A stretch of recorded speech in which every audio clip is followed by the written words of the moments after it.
Hey gang, this week's episode is brought to you by oldschoolshirts.com. Hey, check them out. You like defunct teams and leagues and t-shirt form? Well, you'll find them there, but a whole bunch of other stuff too. Do you remember a radio station of the past or perhaps a mall that you used to go to?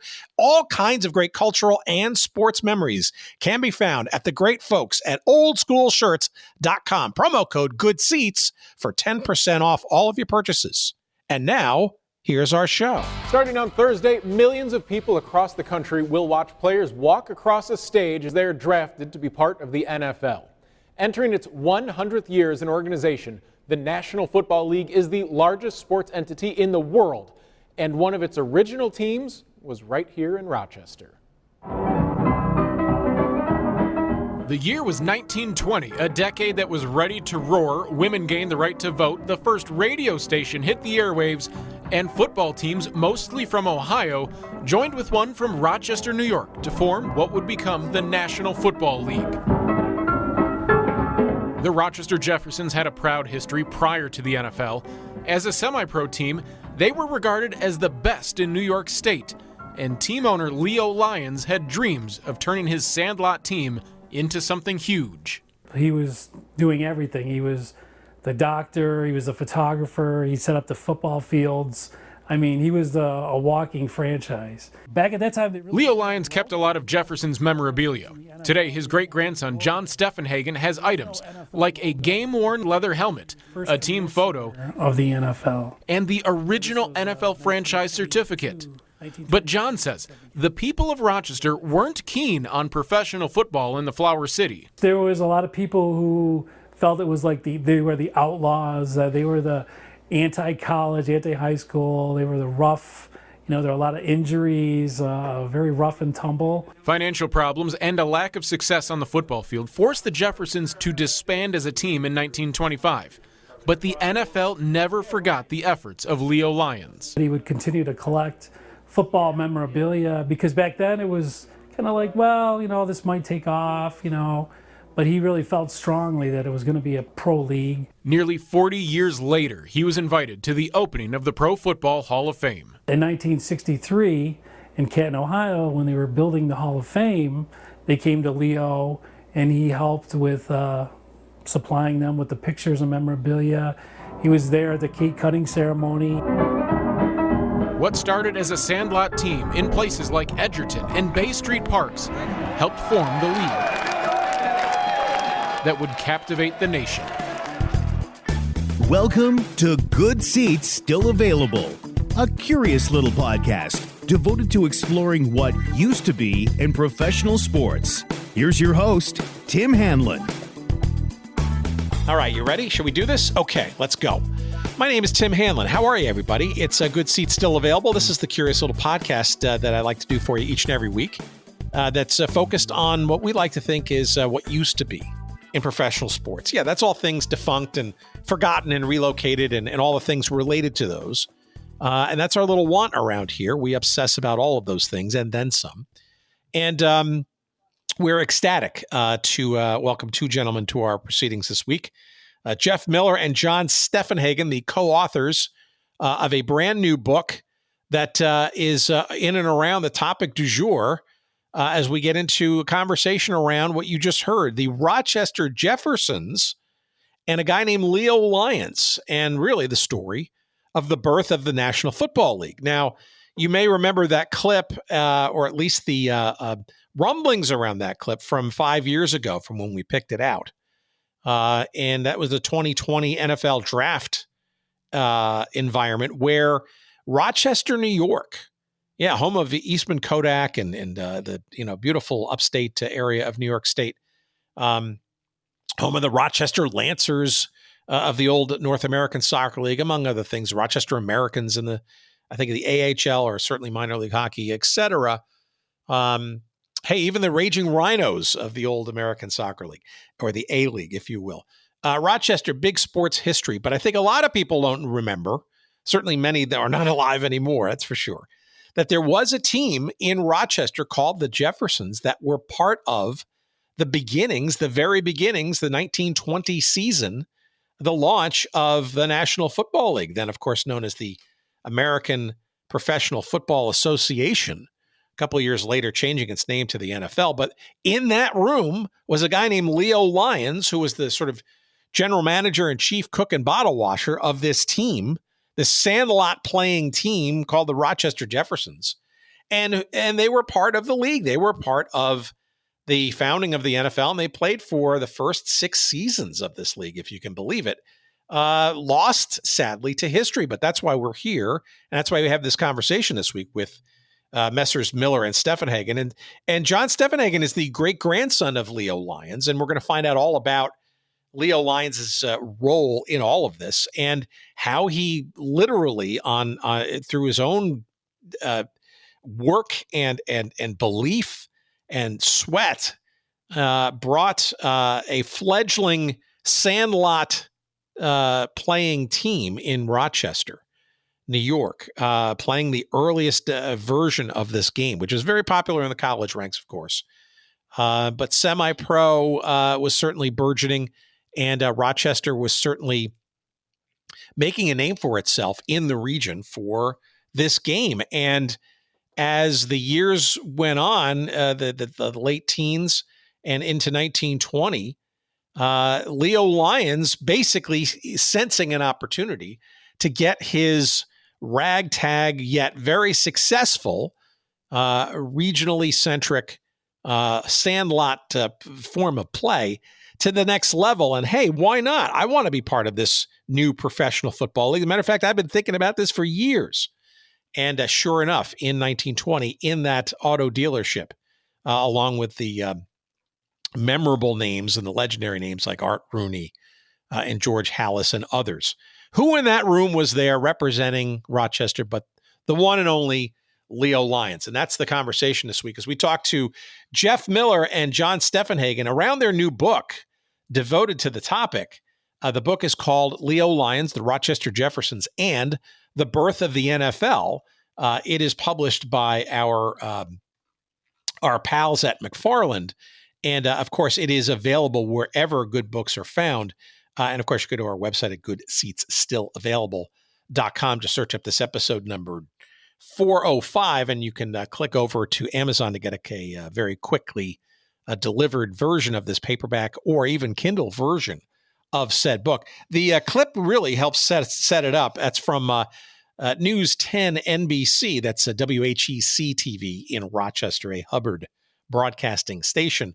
And the sports director, I think, at the time, Rich Donnelly, as the voice of the narration. You hear a little bit of John Steffenhagen in there as well.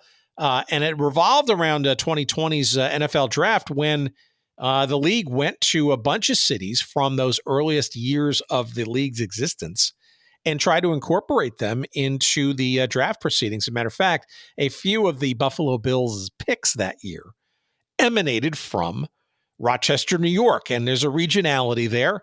But as we'll hear in our conversation, there certainly was a rivalry in those early years as both Buffalo and Rochester had teams in the American Professional Football Association and then NFL. But as you'll also understand relatively quickly, the Jeffersons were not necessarily, shall we say, ready for the show. Their leap into the professional realms, again, through the earnest and indefatigable efforts of Leo Lyons, didn't necessarily materialize, he says, into success at the top tier, quote unquote, professional level. As a matter of fact, by the middle of the 20s, the team was dead and gone. And that's a big hit to a guy like Leo Lyons, who, as you'll hear, had so much vision for the game, perhaps earlier than most people were sort of conscious of being able to understand. But this is a fascinating tale. And we discuss lots of things about not only the Jeffersons and Rochester, but also Leo Lyons and his place in the NFL's history and firmament, and perhaps why one of the guys who was in that room in the beginnings is not in the the Professional Football Hall of Fame. We're getting into all of that stuff and much, much, much more. A really interesting revelations about this guy and this team, and let's get right to it. Shall we? Okay, let's do so. Here's our conversation that we had just last week with Jeff Miller and John Steffenhagen. Please, as always, enjoy.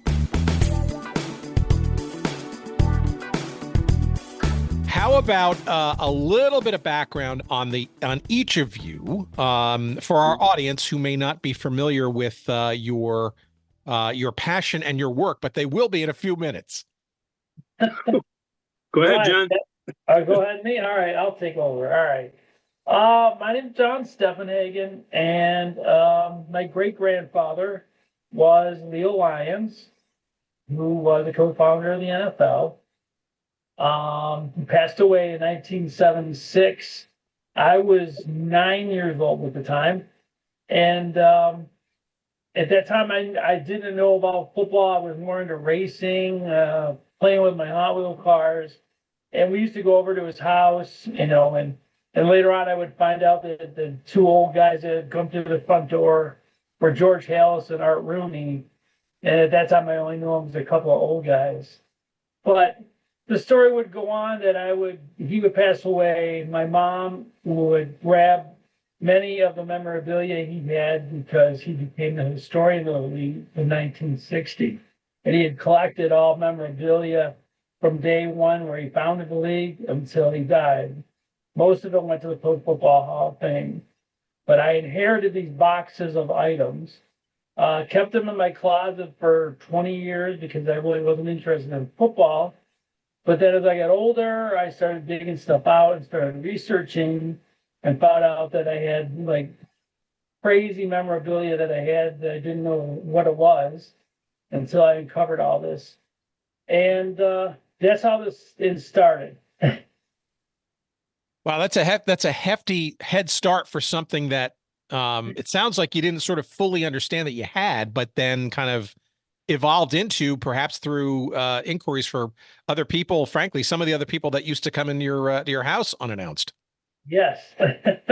Yeah, I turned, at that time I started finding, I knew I had like probably hundreds of photographs.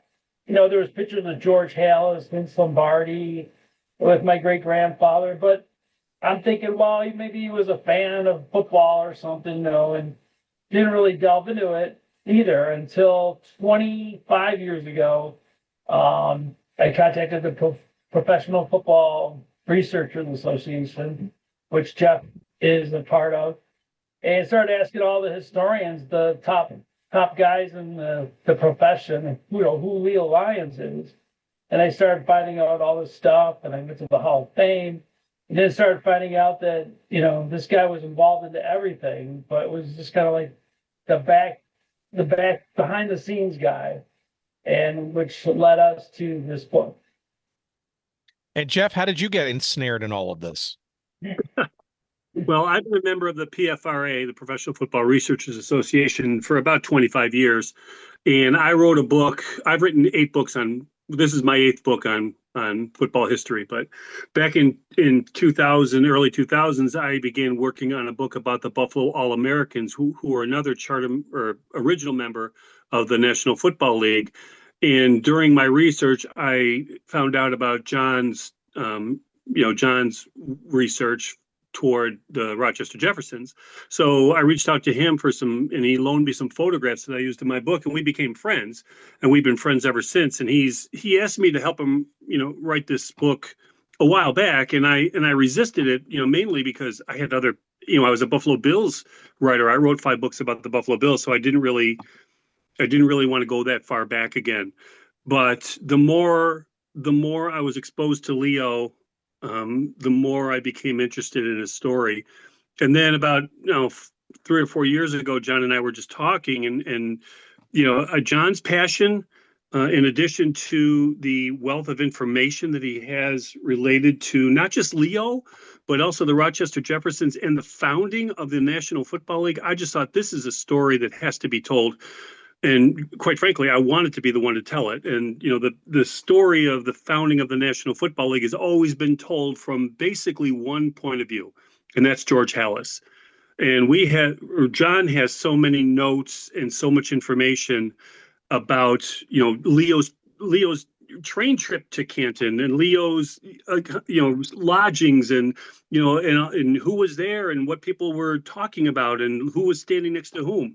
I thought this is just another way of, looking at this founding from a different perspective. And I just fell in love with the story.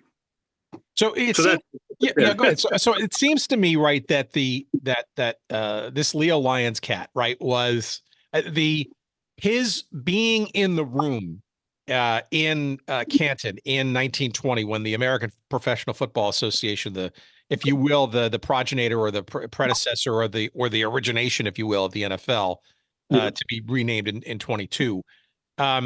It's almost like the founding fathers, shall we say, in the 1700s, right? When this country was coming together, it's like, who else is in this room here, right? We know John Hancock because of his large signature, but some of these other people, right? And almost by happenstance, you guys have a bit of a treasure trove to help to tell that story. So before we get into that sort of important point in time,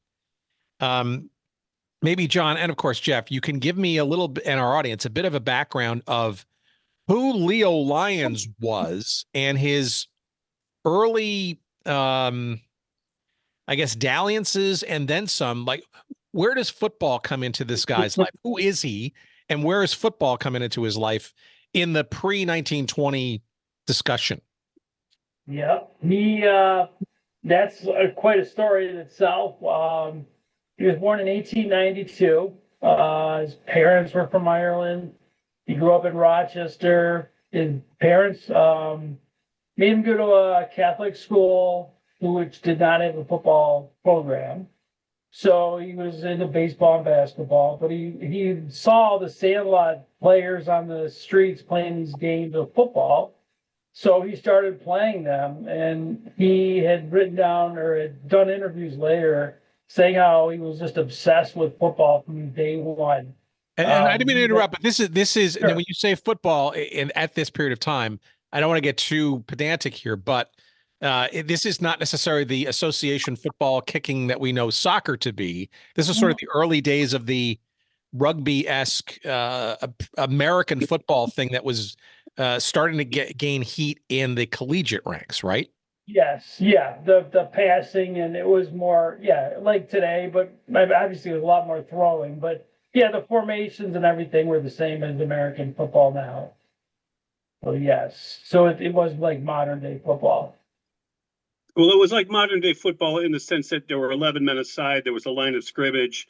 The forward pass was legalized in 1906, and that's around the time where Leo became obsessed with the game itself. So I would say that it's more accurate to say he fell in love with the quote unquote modern game, as opposed to, the Walter Camp days of 1869, where you had 15 guys aside beating the hell out of each other. But the obsession came from playing as a teenager in those formative years. And then what? Like, what's his career path and or trajectory into football? Is football the quote unquote career path? I doubt it. And how is he staying current with all of this and then becoming such an influential figure? Well, it's mind-boggling when you find out what the story. Here he is in 1908. He's a 16-year-old player who joins the Rochester Jeffersons, who were Rochester's sandlot team, which began in 1898. He plays on the team. He is obsessed with football so much that it's not just an average obsession. This kid starts obsessing about a league because he saw his brothers and sisters being big baseball fans. And so he would always be bugging people, why isn't there a football league? Why isn't there a professional football? And people are like, oh, football is just a rough, stupid game. So he had devised back then, I've got his journal notes and notes that he had written on things. He was already coming up with a pro league idea at 16 years old. He was, and I've got the one from 1910. And when he's 18 years old, he takes over the Rochester Jeffersons because he wants to control the team. So at 18, he's the manager, owner, player, photographer, doctor. They would refer to him as a one-man football franchise because he did everything. He was devising emblems for a league, which is astonishing to historians. He has an emblem that is from Jim Thorpe's 1912 uniform, the shirt that he wore during the Olympics, which has the stars and stripes, and it has that shield. And he wrote it as he diagrams in one of his books or his notes that he called it Major League Football. And he had it MLF in the shield. But we're talking 1910 that this kid is devising a dream of a league. So it's even in the newspapers, and people would be like, Leo the dreamer, Leo, you're crazy. He would go to George Eastman, which I have letters from the two, and he was trying to get a sponsorship for the team because he knew that he would have to get bigger players. So George Eastman wouldn't support him because he believed football was a stupid game, that only college was where it would always be. So here he goes. He's this young kid. He's working 3 jobs, brings in all these players. And by 1916, he wins the New York State Championship of semi-pro football versus Buffalo. And he has got a quality team, and he's still obsessed with a football league. I get all excited talking about it. but yeah, I don't want to keep talking because we can go on forever. Does he have a job, or is this like his, is he like independently wealthy? Like, how is he, the obsession? Nope. Poor kid, worked 3 jobs, worked putting telephone poles up for the Rochester telephone because that was when the telephone was just becoming popular in America. So he's doing that. He's working at an electric light company. I found so many, he was working jobs day and night, literally, to afford players for his team. I mean, who does this? I mean, this is insane. And it's in the newspapers constantly. People are like, who is this Leo Lyons? Like, what is he doing? Because at that time, pro football was considered just a bunch of, thugs on the street playing. Not unlike baseball in the 1860s, 1870s, frankly, for most of the rest of those decades, right? Was sort of the unruliness and all that kind of stuff. Hey, Jeff, maybe you can give us a bit of a sense of like, how many of these kinds of teams were out there in the landscape around this time, and maybe a little bit about who constituted these teams, and was Leo unique or common in the types of players that were populating these teams? Every major city in the Northeast pretty much had its own unofficial league or unofficial circuit, as where Rochester had 7 or 8 teams, the Scalpers, the Oxfords, etc. So there were all these different teams, and Buffalo had they had the Prospects, and they had the All Buffalo, and they had that West Buffalo, and so every city had this. What set Leo apart from all these others is usually what happened is a team would be led by some former college star. For example, the Tonawanda team was led by Tam Rose, and they played one game in the NFL in 1920 and folded, but they were led by a former Syracuse All-American. That's what would usually happen. They get done with college, they'd come home, they'd start a team. They might play for 1 or 2 years and then peter out, and then you'd never hear from them again. What set Leo apart from those guys was Leo had this passion that started when he was 16 years old and never left him. So when he started playing for the Rochester Jeffersons, he wanted to take over the team, like John said, to control everything. So he controlled the uniforms, he controlled the emblems, he controlled the scheduling, he controlled everything. And this carried right on into, when they became a state champion. They started playing teams in Syracuse, Buffalo, Utica. They were playing teams from all over the state.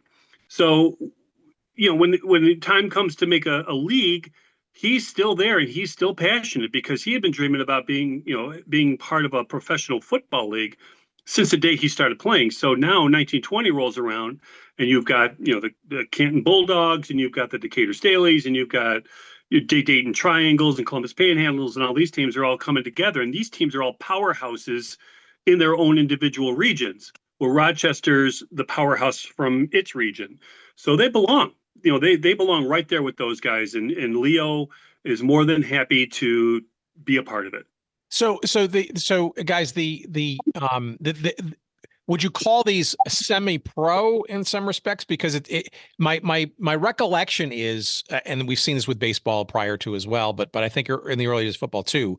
Frankly, even when the leagues started popping up, the quote unquote pro leagues, there was this barnstorming thing, right? Which was a money-making enterprise, right? As an event that would come to your town, and then the two teams would sort of grapple and stuff. So can you double deep dive a little bit on how pro was this? How amateur was it? How combo was it?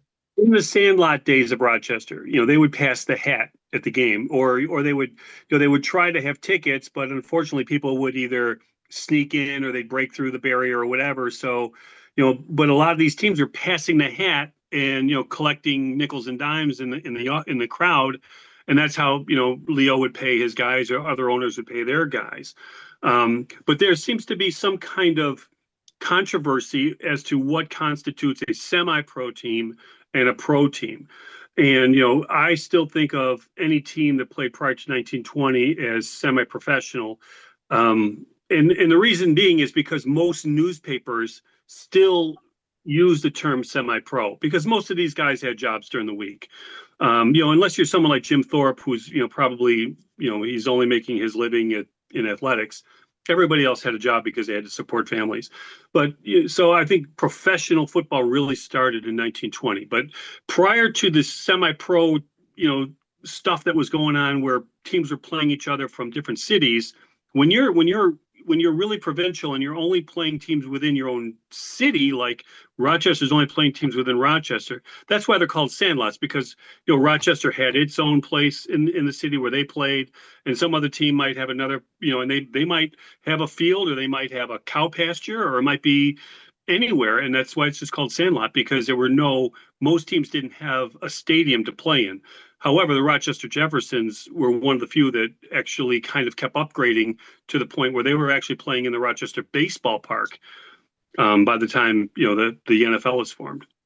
And John, Leo was kind of, I guess you could describe him as he's getting older, kind of more segueing from being a player and a coach kind of dynamic to, I don't know, chief cook and bottle washer, right? I mean, everything from, if you will, almost the blueprint of, if you will, general managing, if you could, this team into something more than just, occasional sandlot games.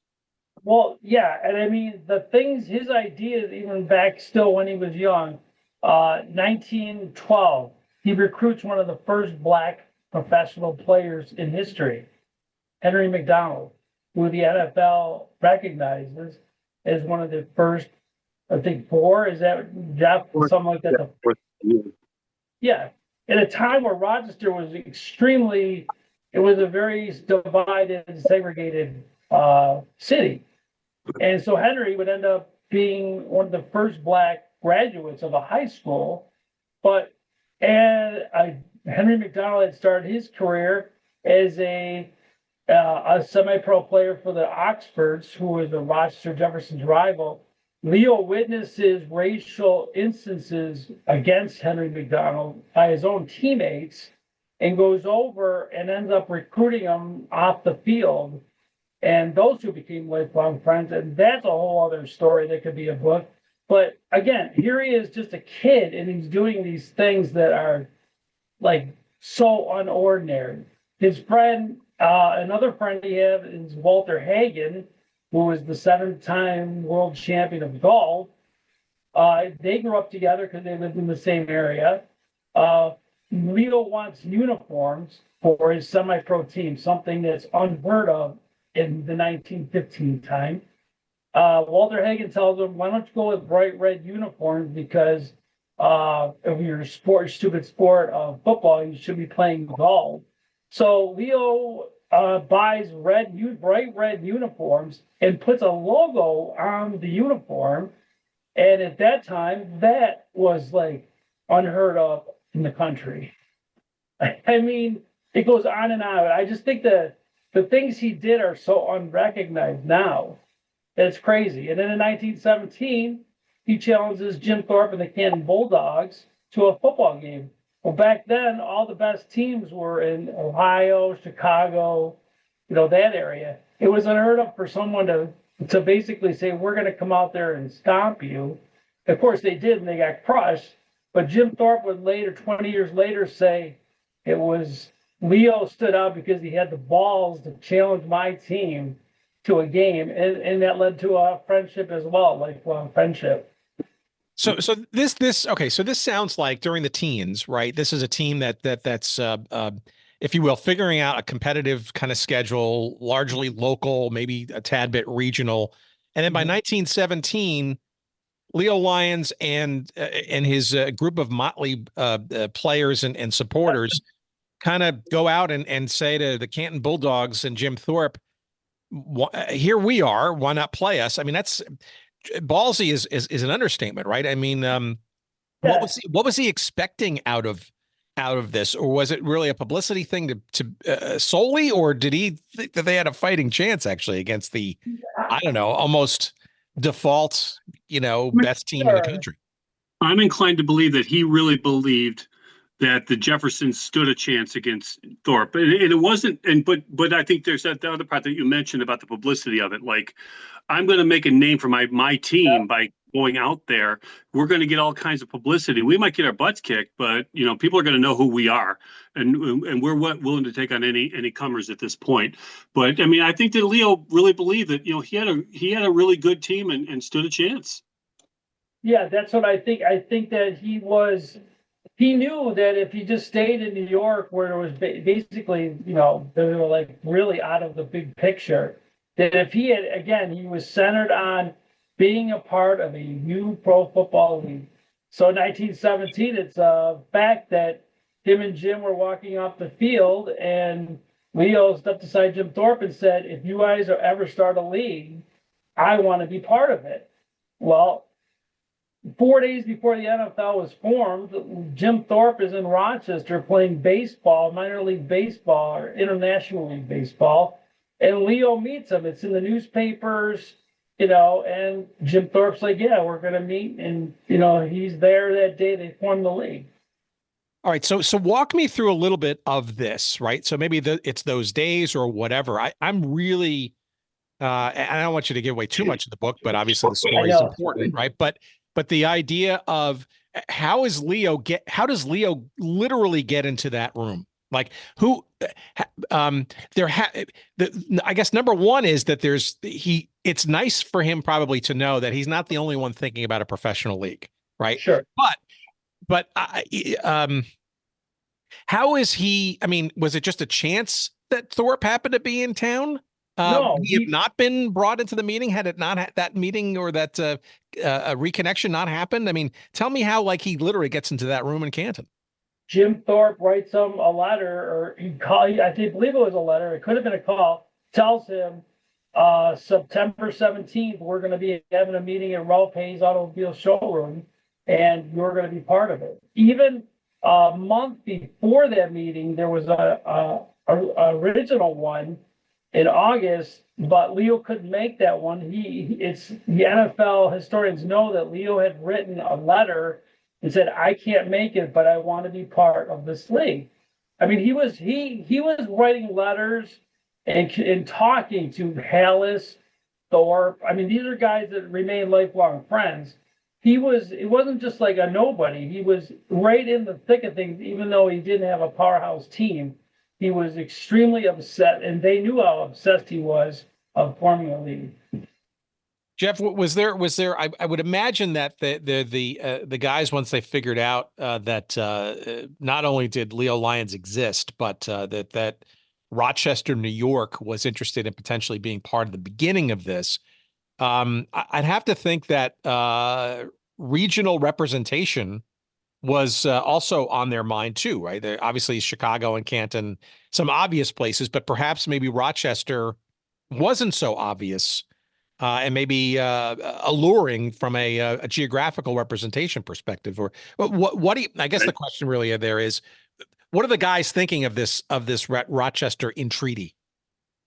Well, I think it's safe to say the owners weren't thrilled about having to drive that far east, because at that point Rochester was the farthest eastern team, and they they really didn't want to drive that. They didn't want the train. They didn't really want to travel that far because it was a big expense, and Rochester wasn't drawing big crowds, so they had to get a guarantee, because that's the way things were done back in those days. The home team would have to guarantee the visiting team a certain amount of money in order to come out, and Rochester wasn't drawing big crowds, so it was really hard for Leo to draw teams. And there was a game that was scheduled with Canton in the first year that was canceled because they couldn't.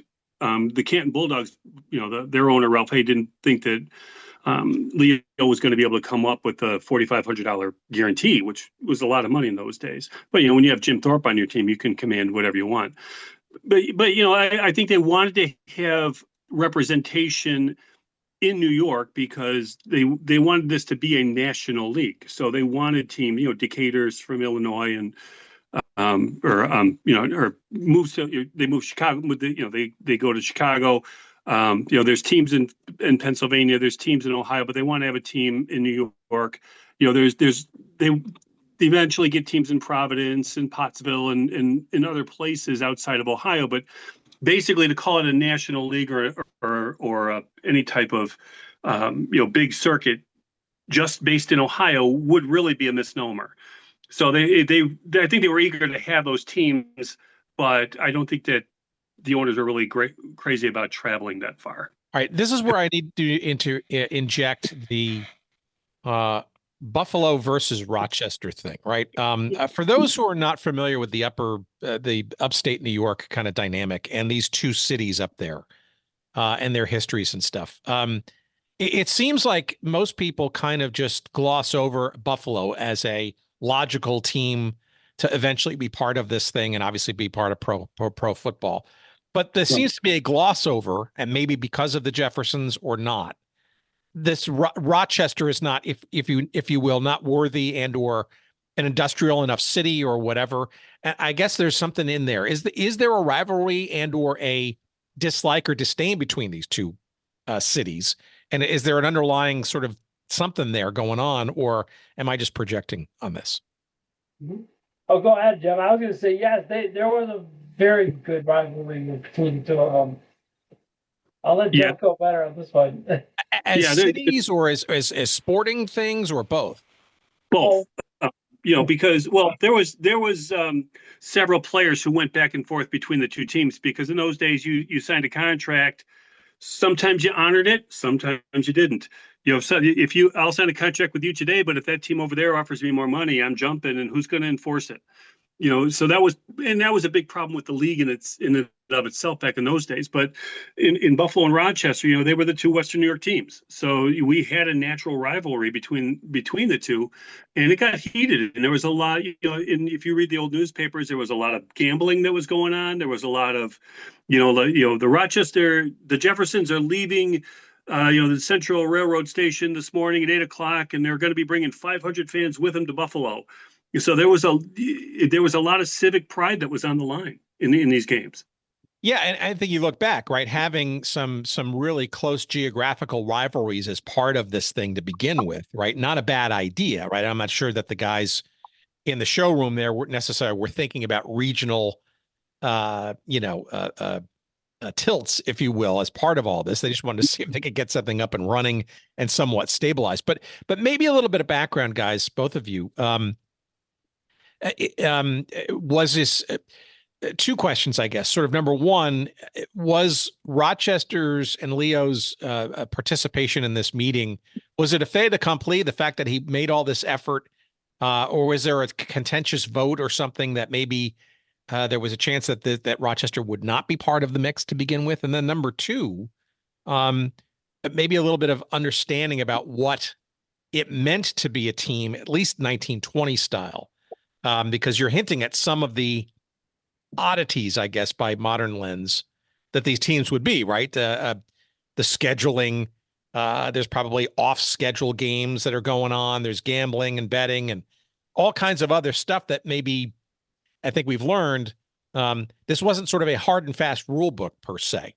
Right.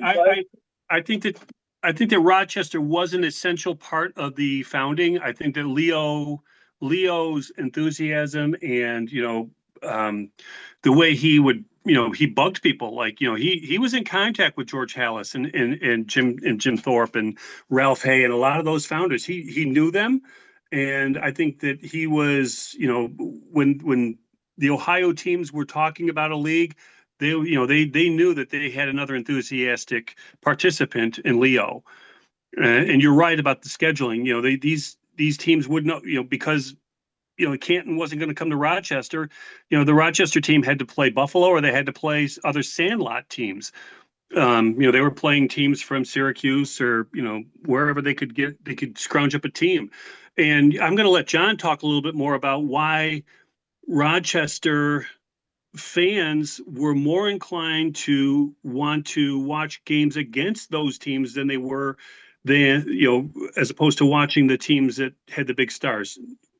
John? Yeah, it was the big conundrum that he knew was going to happen, and it happened. I mean, he knew that he was going up against these bigger cities, wealthier managers and owners, and here he is with all these local kids, or even from around the state. But he knew he was going to have to get college stars to compete against these other ones, and with his budget, it was not going to be easy. So again, he had devised all these plans. He had put them in his journal and things that he was going to go out against the fans and go to start recruiting college stars. And Leo was, as he was everything else with the team, he was the recruiter. He would literally go into factories. There's a famous story that the Akron pros who had won the first championship in the APFA NFL, Leo had actually gone into the incognito into this Bethlehem Steel and signed a player who the Akron pros wanted, but Leo had gone in and actually was going to be arrested. But he ended up recruiting him for the Jeffersons, Benny Boynton. And so he was doing anything he could on his own with no help to recruit some of the top college players in the first few years. So as he's doing this, he is also running out of money. So it's 1920, you've got bootlegging. So here he is starting to bring his players into, hustle booze because he lived along the Lake Ontario. So he was getting things in from Canada. He was trying to make money any way he could, while these other guys are like lawyers and doctors. He's the local kid just trying to have a protein. And the things that he would do were just mind-boggling. I mean, dealing with the mob and just, again, his love for the league, our league, and being the start of it was so strong. And that would lead to the revolt of the Rochester fans because they could care less about him going down and get this college star who was from Texas. He's not from Rochester. So the fans basically revolted against him during the NFL years because they wanted to see the local kids play.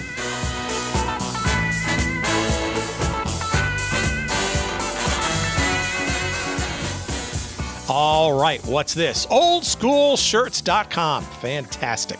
You've heard me talk on and on and on about the great folks and the great wares at oldschoolshirts.com. Like the name implies, it's old school and it's shirts, and they put them together, into what they call oldschoolshirts.com. It's like the name implies, but of course we love them primarily for their sportswear. You name the league of the past, you name the team of the past, the chances are huge that they're going to have more than one shirt and different color schemes for things that you may remember from the United Football League or the Major Indoor Soccer League or various flavors of the original XFLs, plural, or the Federal League perhaps, or maybe World Team Tennis, or maybe it was the North American Soccer League, and on and on and on. But hey, it's not just sports. It's also great cultural touchstones and memories from the past. How about the officially licensed Evel Knievel connection? How about collection? Yeah, that's what he's trying to say. Various colleges. How about dead malls of the past? Ice cream parlors, maybe even radio stations that you might remember. Hey, even there's a latest edition of the now old, Aloha Stadium commemorative shirt. All that kind of stuff and more. You will find at least a handful of shirts that you will just transport you back into your past, and you will amaze and impress your friends at the same time. It's oldschoolshirts.com. And we got a promo code for you, of course. Let's save you some dough while you go there. And it's promo code is Good Seats. Good Seats. That's the promo code at oldschoolshirts.com. Promo code Good Seats for 10% off all of your purchases. Hey, P.F. Wilson and your friends at oldschoolshirts.com, thank you for your sponsorship of the show. And now, back to our conversation.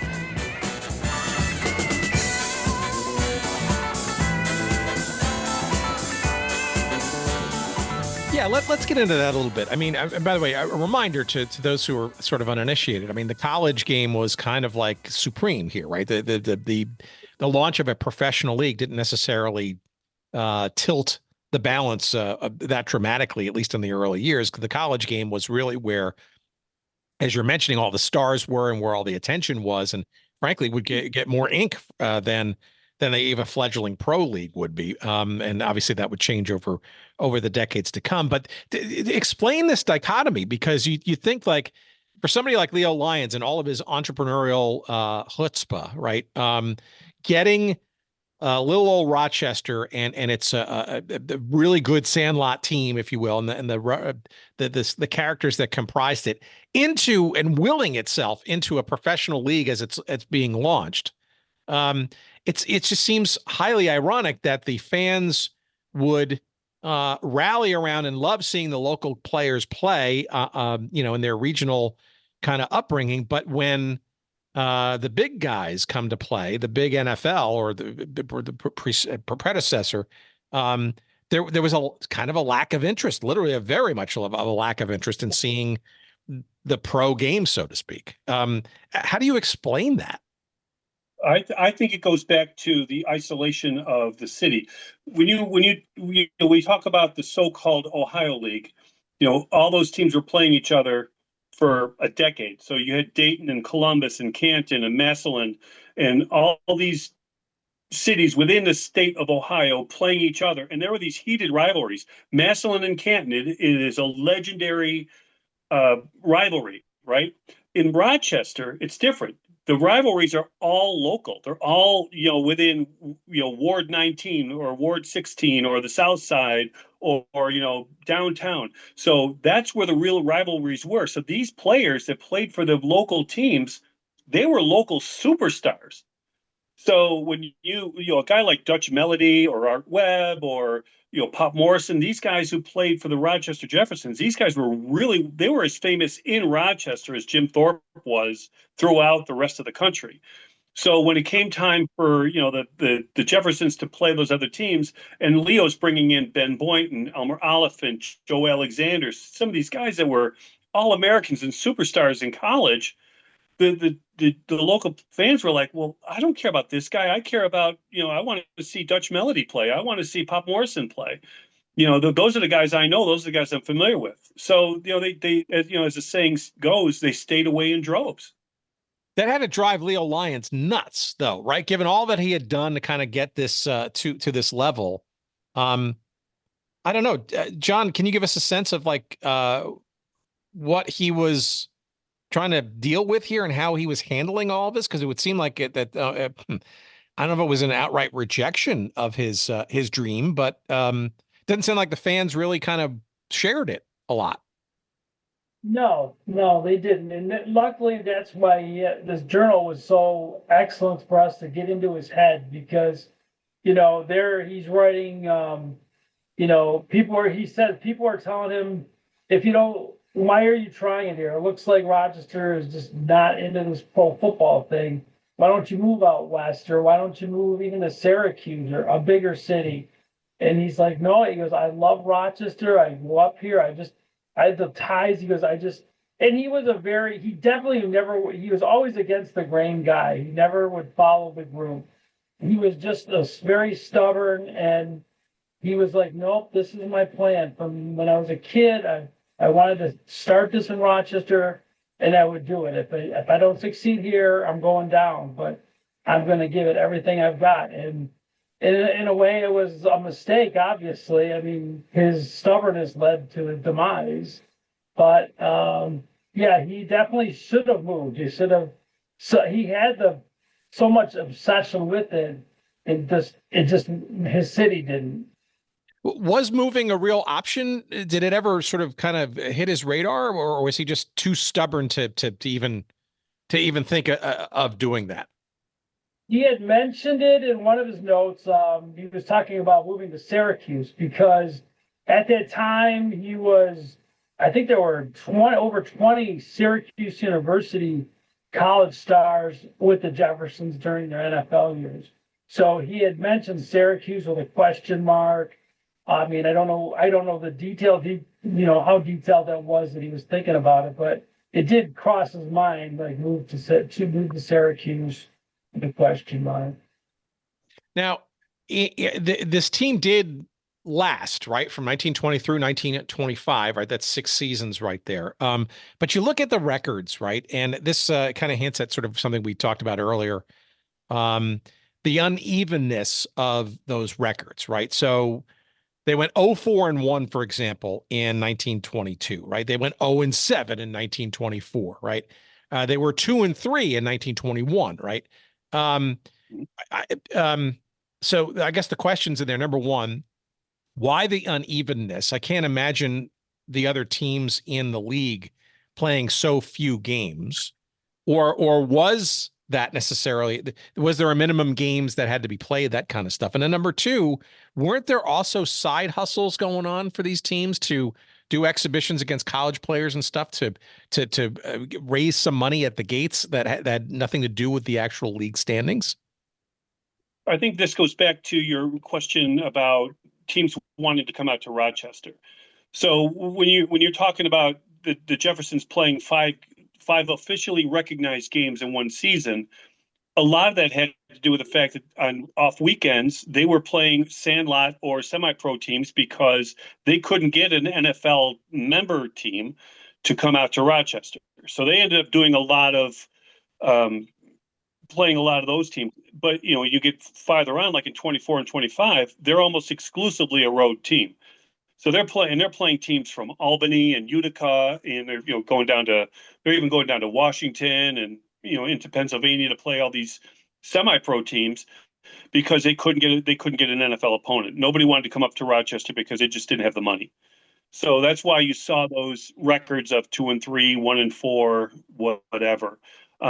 So and again, you talk about like wanting to raise money. Was there gambling? The bottom line is there really wasn't a lot when you got up to that point. Leo was scheduling teams against these sandlot teams to raise money so he could pay these guys. He would take a game wherever he could, so just to keep these guys on the payroll. Because a lot of these guys, a lot of the guys by 1923, 24 were the people who were there who were sandlotters. He wasn't getting the superstars anymore. So some of these guys who were committed to the Jeffersons were local guys, and if he wanted to keep them playing, he had to find a way to pay them. So it was playing the Rochester Scalpers on Saturday, or the some team from Utica or Albany on Sunday, just to raise a little capital. Yeah, I mean that leads me to my next question, and John, you can chime in here. Is how was he keeping the lights on, so to speak? I mean, there weren't really lights, but I mean, where was the money coming, or because the fact that the big stars weren't necessarily being signed anymore, the budget was smaller, but it's still a budget that had to be raised, right? Oh, yeah. What was interesting is he does keep a ledger of a couple of seasons we had looked into, and he was literally losing. And the money at that time, he was losing between like $3,000 or $4,000 a year. And at that time, that's like, I don't know, 80,000 now or 70,000. And here's a guy that's on his own again, no financing from anybody else. And during that time, him Leo and George Eastman had several meetings. And he tried to get George Eastman with Kodak. I mean, he was a multi-millionaire in the 20s, and he was giving money away to charities and like little organizations. And Leo would just be like, "Could you please just help? Pro football is going to be big." And he always thought that he could probably persuade George Eastman to help, but he just would not budge. He wouldn't give him a penny.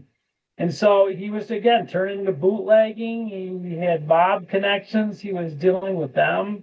There was a story where he tried to put up his house, did mortgage his house to get money to sign Red Grange. I mean, he wasn't going to go down easily. I mean, he knew it was the writing was on the wall. He could not compete against these teams, but he was still determined to somehow make it work. Like the things that he would do are just crazy.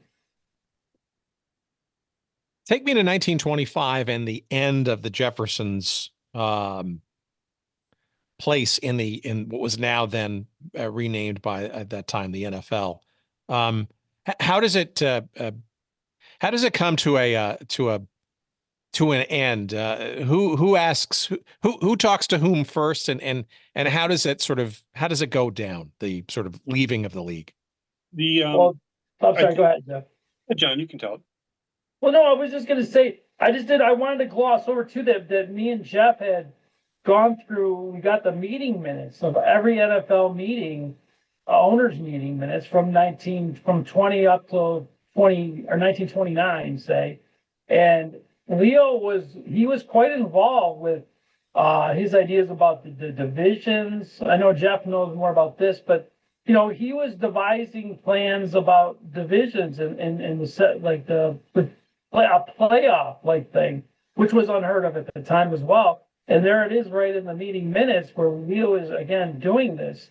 It's like he's not just a nobody; he is right in the thick of things. Despite his team being bad, he was still right there. And even after the team is done in 1925, the franchise is still in existence for 2 more years. He is still going to the owners' meetings. In 26, I think it was, that was the big year that they had divided the divisions in League A and League B or whatever. He was doing these things, so he was still involved. But in 25, he had just had enough. He couldn't keep it going another season, but he still didn't want to just throw in the towel yet. He kept the door open. He's like, well, you know what? I'm gonna see what happens. So the league did agree to keep it an open franchise till 27, and then it was officially closed. One of my favorite stories centers around the 1925 season. I think Leo knew that his team was done. As a matter of fact, the chapter on that season is called "I Already Knew My Team Was Kaput." But what he did is he threw up a Hail Mary before that entered our lexicon.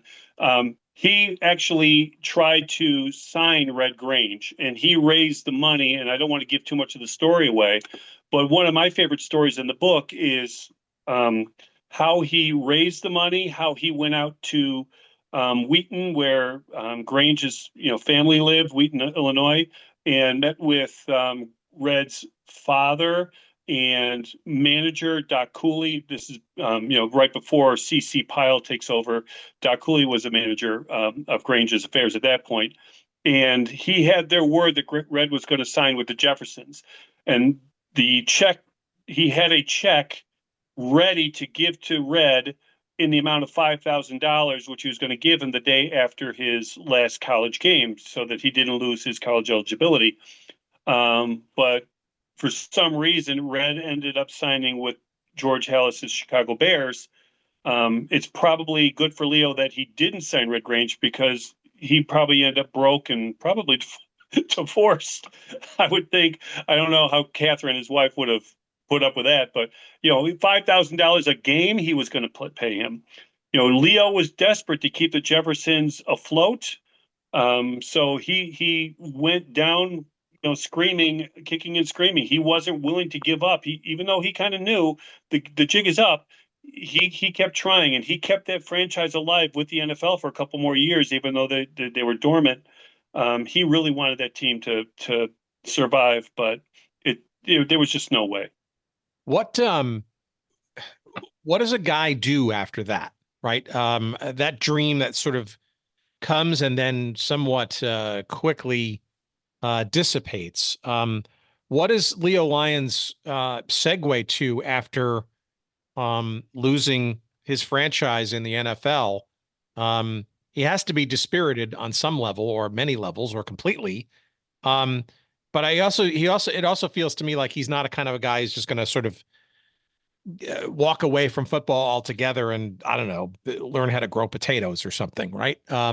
What happens in the months and years after that season? Well, I think a lot of people don't realize, and I don't want to get in details about the book, but there is a friendship that develops between Halas and Leo, and it was started from day one. They both got along with each other, and then they had played 2 games, 1921 and 1922 against each other, and there was a letter that even they were talking about their wives and, say hi to Catherine and I think Leo, say hi to Minnie, and like the letters showed that they were personally more than just business associates. So when they wanted to sign Red Grange, House is telling him, Leo, buddy, it's like he's not going to go to Rochester. He's like CC Pile's got this thing all lined up. He's got millions of dollars ahead of him. It's like he's not going to sign Rochester. And Leo would be telling him, I don't care. I'm still gonna do this. And so even on the Jeffersons had a game that day that Red Grange was open to be signed, and the team was on their way to Detroit. They dropped off Leo in Chicago to try to sign Red Grange, but the friendship was strained with this. So after Leo or George Halas signs Grange, or has Grange play on his Bears, he feels bad for Leo because he knows that was his last straw.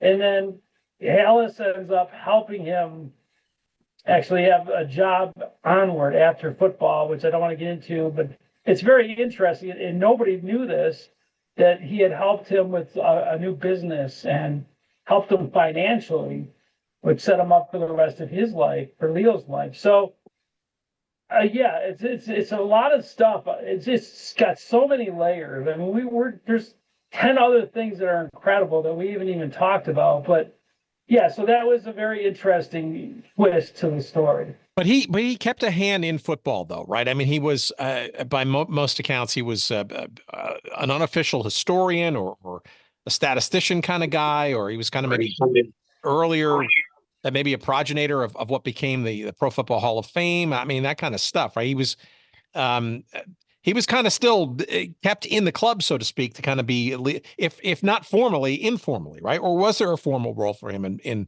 pro football at that point, or not? He stayed in close contact with Halas and also Joe Carr and Carl Stork. He was good friends with these guys, and he continued to correspond. And even throughout the 1930s, there are letters in John's possession where Leo was writing to the different teams and saying, hey, if you've got pictures or you've got stuff from the old days, send it to me. I'm collecting all this stuff. And this is like 1931, 32, 33. So he's writing to, the guy from the Green Bay Packers, or from, he's writing to George Halas, send me stuff, send me pictures, send me jerseys, anything you got from the old days. I'm collecting this.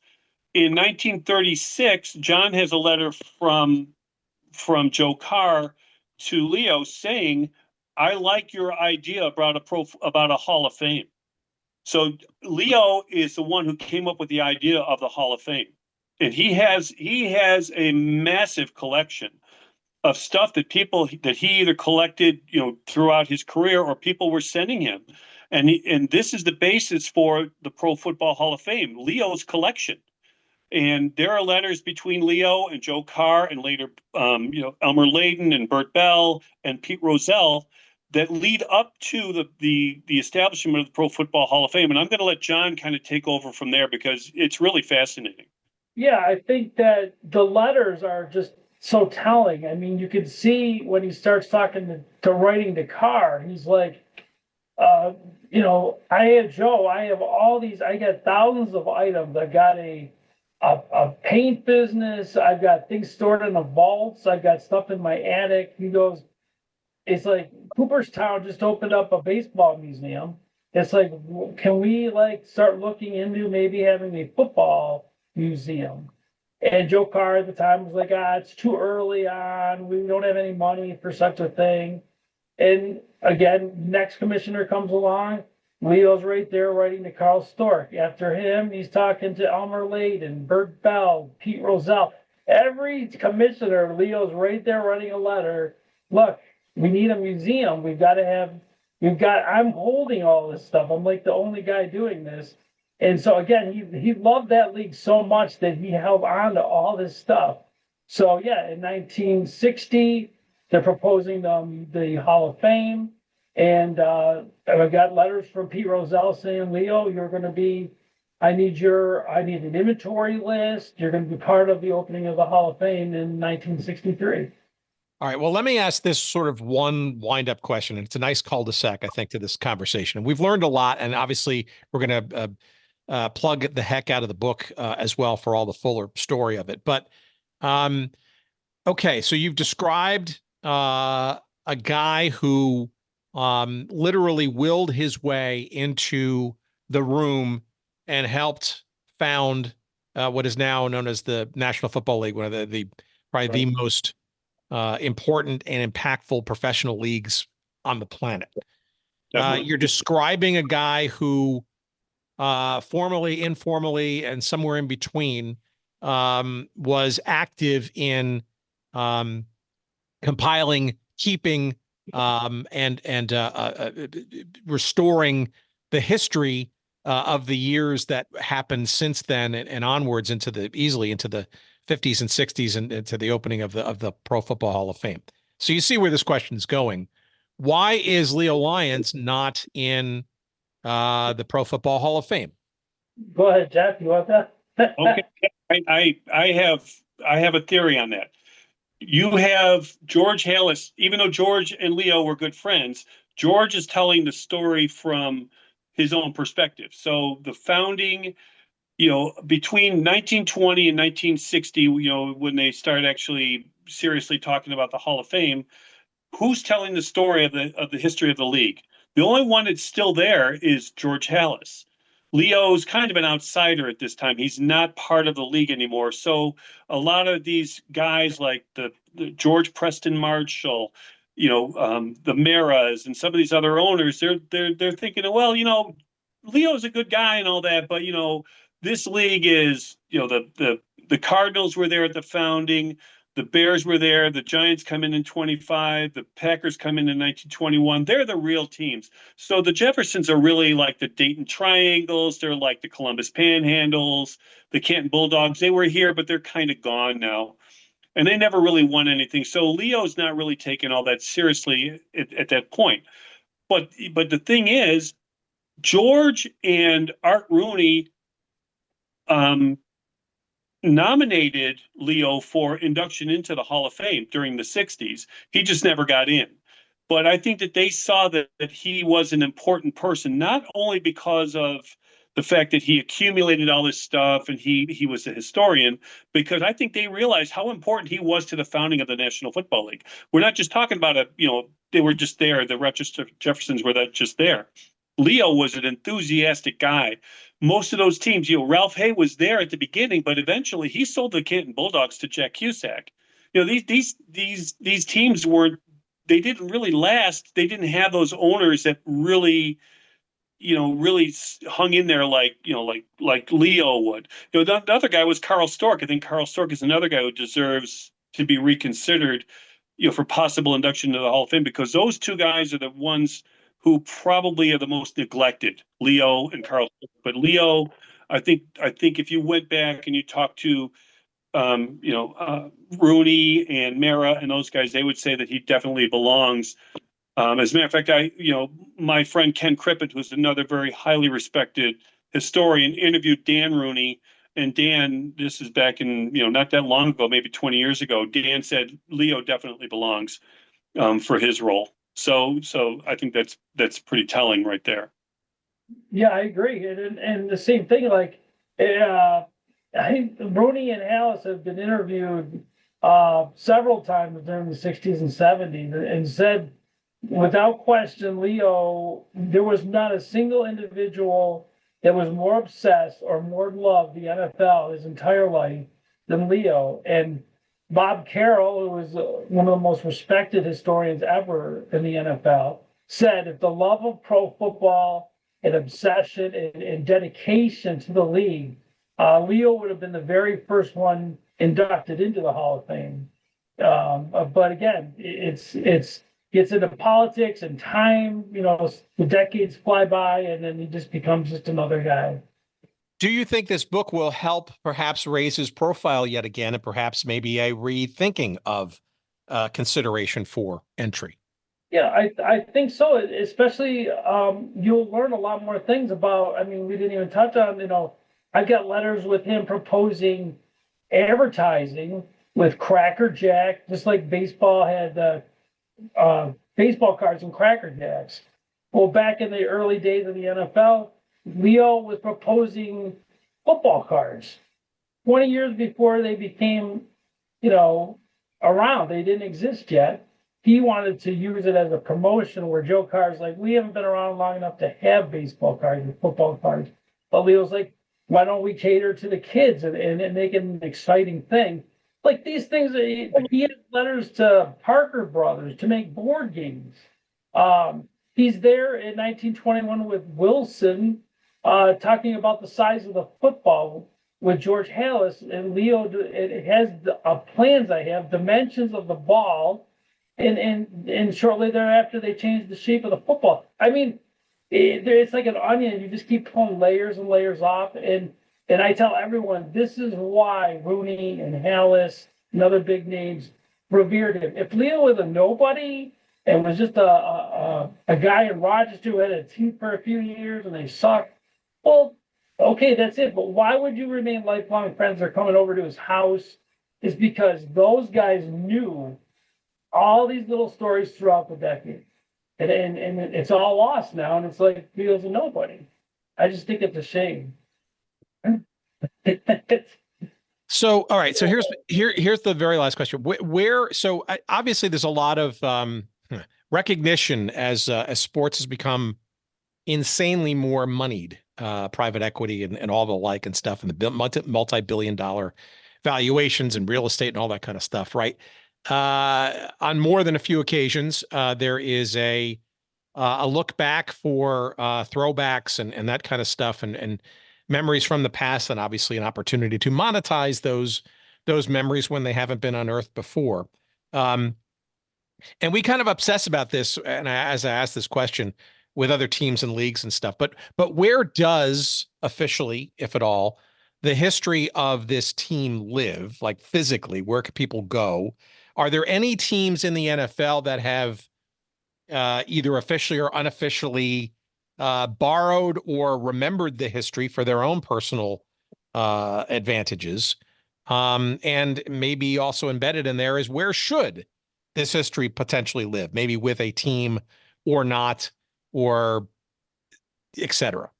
When the NFL celebrated its 100th anniversary in 2019, they came to 8 different cities that no longer have franchises. They went to Dayton and Akron and Canton, and they came to Rochester. And they did a draft day celebration where they had the community come out and they had cameras, and they would have a draft. So in Rochester, they had Darryl Talley, who was a former member of the Buffalo Bills, therefore when the Buffalo Bills made their draft choice that day. And so basically Rochester is kind of falls under the region of Buffalo. Buffalo Bills hold their training camps at St. John Fisher in Rochester, which is another connection to John's family. I know we don't have time for that, but but anyway, my point is that Rochester kind of falls under Buffalo, and to have Rochester represented by Darryl Talley of the Buffalo Bills shows that the Bills kind of loosely embrace the Jeffersons, but they never really have officially.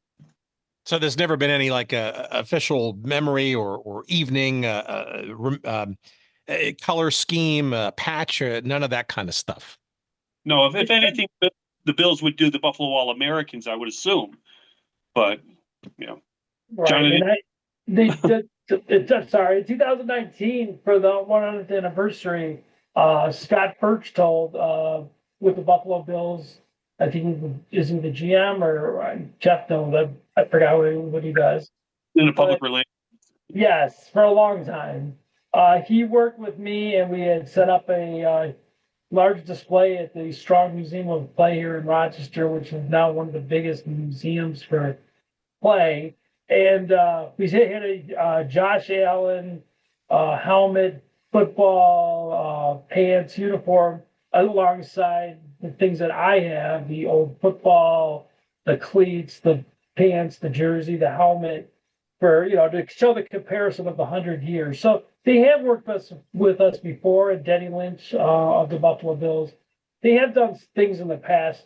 They've had articles written in their programs about the Jeffersons. There's been some things. Well, all right. So where do all these documents live then? Is there an official repository that people can actually go and utilize and research, or are they still eventually held? Probably. Or I have them right now in a vault. I also have like the oldest football. I mean, I have memorabilia that's shocking, and the Hall of Fame has been begging me for it forever. Wait a minute. Before you go further, John, this sounds to me in the business world like leverage. Right? If you want to get Leo Lyons into the consideration set anew into the Pro Football Hall of Fame, well, just so happens that, I mean, I don't know. I'm sure you've given some thought, but why not? I have, but I've also, there's so many stories beyond things. There's a lot of friction between Leo and the Hall of Fame, because when Dick McCann, he was a general manager with the Redskins, he took over as the boss of the Hall of Fame, the first guy. And I think Leo felt slighted because, again, they wanted a bigger name, and Leo wasn't a businessman whatsoever. But Leo had that's why he held on to some of these things that he didn't give the Hall of Fame, is because he was kind of bitter at the Hall of Fame for the way he had donated like thousands of things, but they didn't really ever give him credit. When I went to the Hall of Fame 20 years ago, his name was nowhere there. I would not see a piece of paper on a wall that would say Leo Lyons. And so I remember talking to Joe Horgan and saying, how is my great-grandfather nowhere in here? And he's like, I don't know. It just isn't. He's just one of those guys. Like, you can't mention everybody. And so finally, Ziggy Wolf from the Vikings there, it was his idea to put the $5.5 million founders exhibit, which is there now. And thank God they have a huge wall that has the 10 founders of the league, and there's Leo Lyons of the Rochester Jeffersons. So that was neat. But I don't know.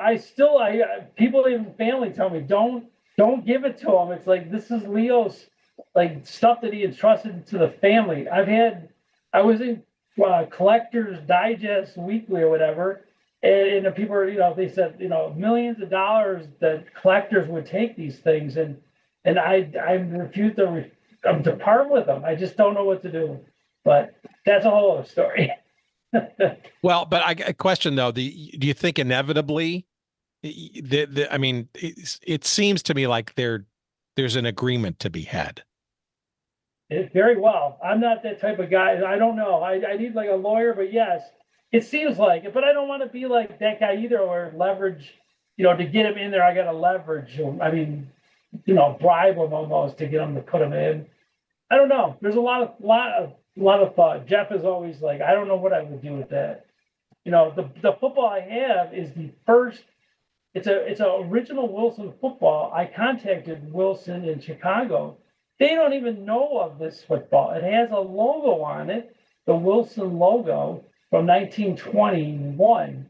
It was the ball used in the Rochester Jeffersons versus Chicago State, the Bears, first game at Wrigley Field, which was called Cubs Park. I have that ball from 1921, and then there's a newspaper article in 1934 where Leo's holding the ball in his arm, talking about it's from that game.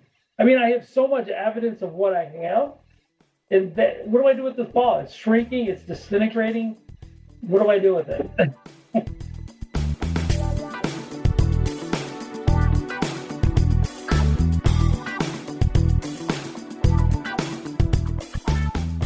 All right, so what do you think? Leo Lyons, Pro Football Hall of Fame? I don't know. I think so. I mean, the guy's in the room at the beginning of the league's founding. He's right there next to Hallis and Rooney and all the others. There are only 12 of them in the room, for God's sakes, and he was one of them. And boy, oh boy, he elbowed his way into the proceedings, right? It wasn't like he was invited either by bringing Rochester to the table. So he's got my vote. I don't have any vote, though, officially. And hopefully this new book will shed some more needed light on the story of Mr. Lyons and that of the Rochester Jeffersons. And you can help support the cause, I reckon, by getting yourself a copy of said book. It is called, once again, Leo Lyons, the Rochester Jeffersons, and the Birth of the NFL. It is published by our friends at McFarland. It is in paperback and Kindle versions. You can get it wherever good books are found. Perhaps you could support your local independent bookseller in town by having them order you a copy. Or if you'd like to support us, our little nonprofit here, you can go to our website at goodseatsstillavailable.com. Just find this episode numbered 405 with myself and Messrs. Miller and Steffenhagen, and you'll find a couple of links there that will take you to both the paperback and Kindle versions. And you'll get it as fast as humanly possible from our affiliated friends at Amazon. And we'll get a couple of nickels or dimes to help keep our lights on when you do that. We appreciate it. And a tip of our cap in your general direction for doing so that way. While you're online, make sure you also check out John's wondrous site. Again, John is the great-grandson of Leo Lyons, and of course, the inheritor of all this great memorabilia and historical documentation and all that kind of stuff. The website is rochesterjeffersons.org. Rochester Jeffersons, plural, .org. And that is the repository for all that stuff, including photos and mentions and all kinds of stuff not yet, wink, wink, in the Professional Football Hall of Fame. And maybe for reasons we hopefully can maybe get some of that stuff in there, if you know what we mean, with just simple inclusion of a certain person who's not in there yet. But that's my opinion, and hopefully yours too. You can also check out Jeffrey Miller on Facebook.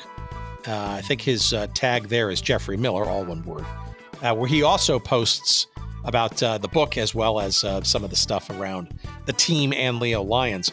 And of course, they're going to be out there promoting the book. And as we drop this episode, I think it's on the 28th of July, you'll be hearing this episode for the first time. If you're hearing us live, if you will, or the day that we drop, you can set your calendars for Saturday, August 2nd, up there in Pittsford, New York, at the Barnes & Noble up there in Pittsford, and you will be able to meet and greet with Mr. Miller and Mr. Steffenhagen, and not only buy a copy of the book, but get them to autograph it and otherwise while you're there. And if you're there and you do meet up with the guys, hey, why don't you take a picture and send it to us? Let us know that you found out about them and the book through the show here.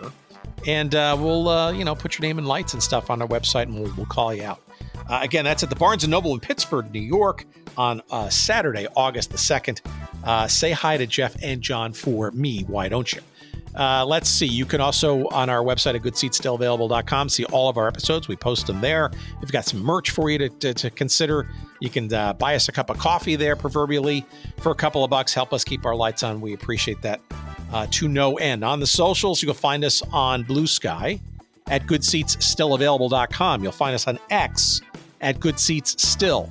You'll find us everywhere else, just about, at Good Seats Still Available, all one word, including YouTube, where we also post and stream every episode of this stinking show. Our email address is hello@goodseatsstillavailable.com. And we also appreciate the knob twiddling expertise, of course, this week from our pal Jerry Payne, once again doing his audio excellence at the highest levels, and we appreciate that as always. And we also appreciate you listening and supporting the show in whatever way you can. And until next week, take care of yourselves, and we'll have something good for you next week. Not sure exactly what it's going to be, but it'll be fun, I assure you. Take care. Until then, bye.